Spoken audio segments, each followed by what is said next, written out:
Hi friends, आज आपण बनवणार आहोत टोमॅटो सॉस घरगुती पद्धतीने आणि छान टिकून 8 दिवस स्टोअर करून ठेवलं तर टिकेल असा. तुम्ही एकदा करून बघा आणि स्वच्छ पद्धतीने आपण टमाटे कट करून घेतलेले आहेत. आता हे टोमॅटो पाण्याने स्वच्छ धुवून घेऊ. अगोदर पण धुतलेले आहेत पण आता तर परत होतं.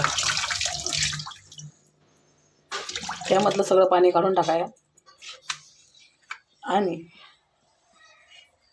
आता आपण हे कुकरला घालणार आहोत. कुकरमध्ये अर्धा ग्लास पाणी टाकून आपण त्याला शिजून घेऊ.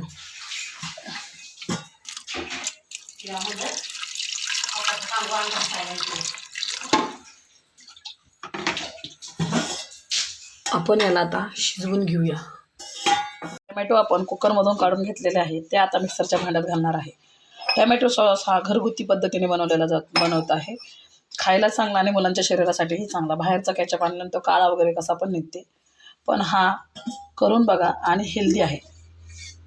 टॅमॅटो ग्रेव्ही बनवला होता तुम्ही याच्यामध्ये घातला आहे. जितकं पाहिजे त्याच्यामध्ये तेल वगैरे काही घातलेलं नाही आहे. फक्त गरम पातेल्यामध्ये मी ते टॅमॅटो टाकलेला आहे. आता थोडा वेळ याला शिजून द्यायचं. त्यामध्ये साखर घालायची, थोडीशी लाल मिरची पावडर आणि थोडंसं मीठ. यामध्ये 1 वाटी आपण साखर घालणार आहोत.